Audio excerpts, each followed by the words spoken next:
Hi guys, welcome to today's webinar on mindset.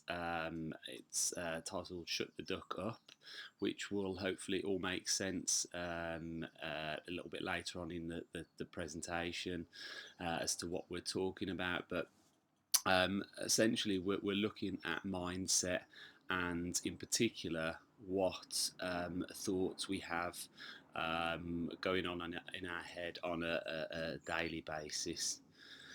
So, to start off with, I just wanted to read you this quote called "Watch Your Thoughts." As you can see, it says, "Watch your thoughts; they become your words. Watch your words; they become actions. Watch your actions; they become habits.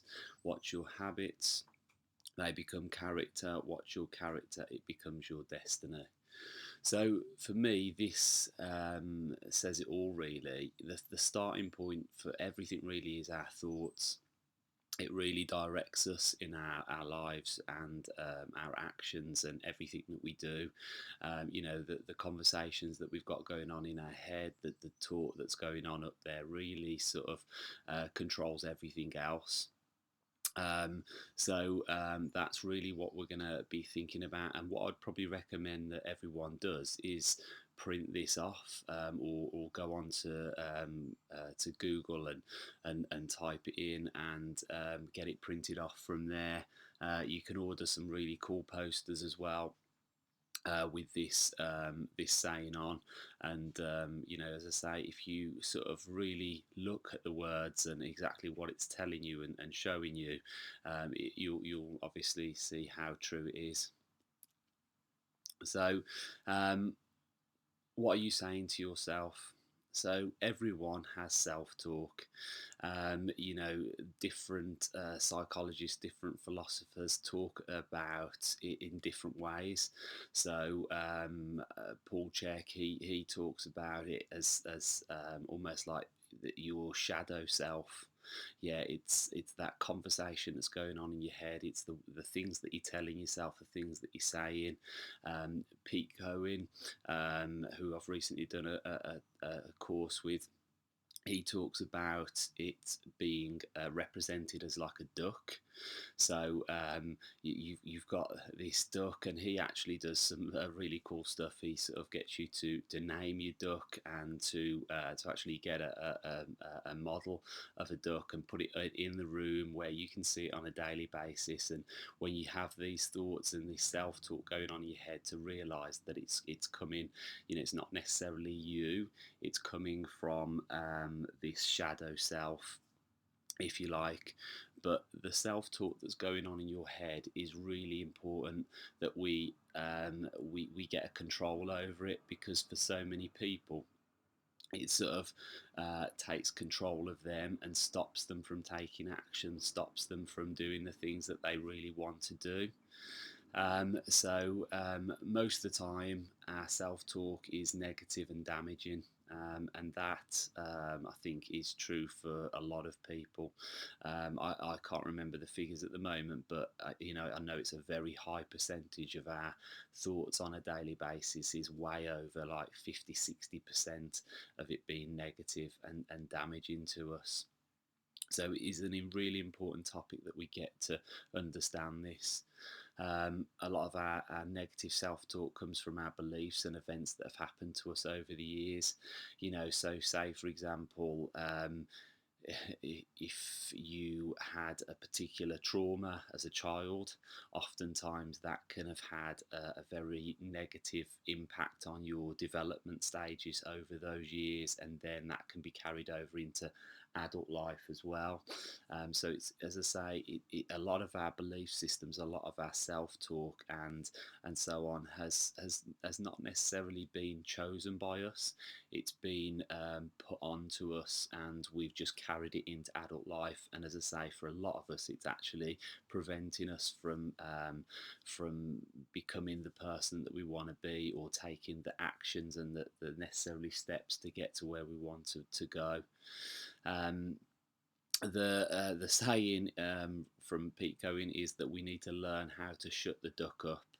And I think when you think of it in that way, as I say, it's not quite a nice sort of comical way of thinking about things, and to get you to remember it a lot easier. So what we're going to do next is talk about how to take control of your thoughts. Um, so the first step really is to become aware of what you're regularly telling yourself. What is it that you're telling yourself? Are you telling yourself that you're stupid, that that you're not capable, that you haven't got the skills, that you're fat, that you're ugly?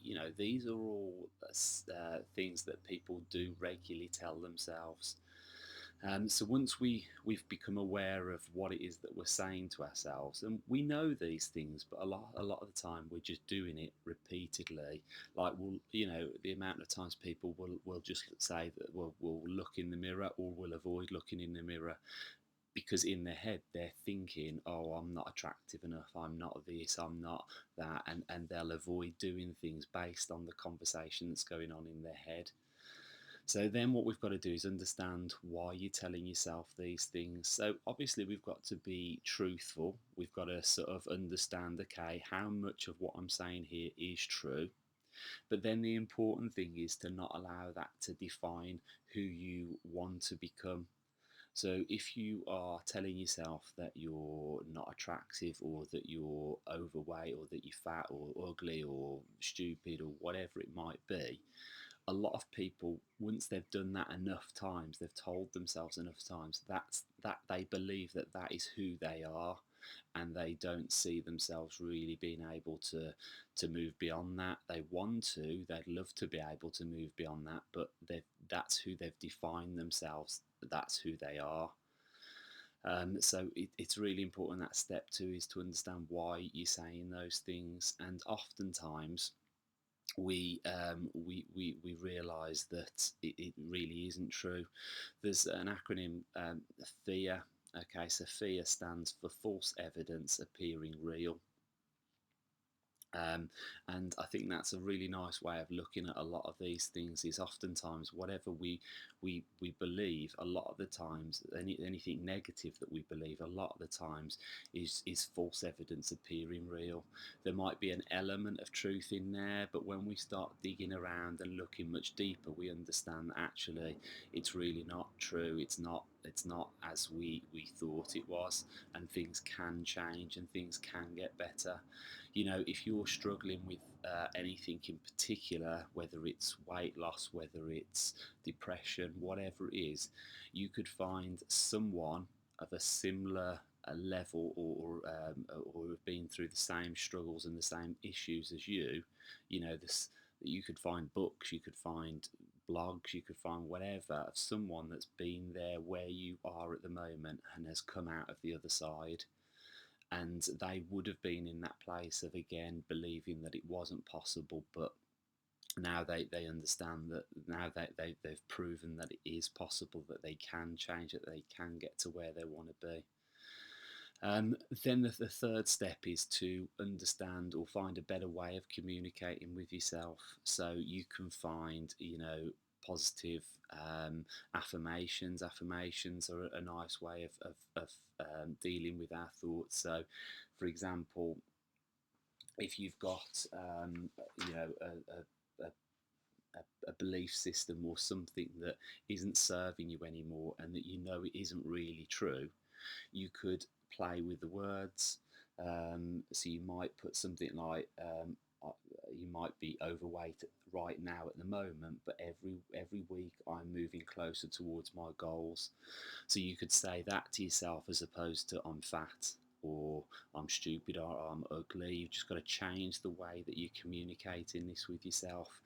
Put it that you're moving in the right direction every day. You're getting closer and closer and closer to your goal. Um, and then the final step is to design an action plan to move you in the right direction.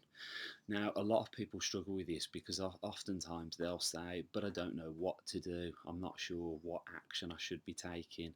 Well, some action is better than nothing. And even if it moves you in the wrong direction, at least you'll work out, okay, actually, this isn't working, let's try something else. So a plan needs to be flexible. It also needs to be monitored so that you're monitoring your progress. And if you're not quite making a great deal of progress, then you can change your approach. But having that plan in place, it can be start off with something really simple like I'm going to start walking for 20 minutes every day, or I'm going to start reading more positive books, or whatever it might be. It takes some form of action to move you in the right direction. So hopefully that has been helpful. It's quite a short one today, but as I say, really important information there that we've covered. So if you start having a look at your thoughts and what you're telling yourself on a daily basis, start taking control of those thoughts with them for action steps there. And if you've got any questions, obviously feel free to give me a shout.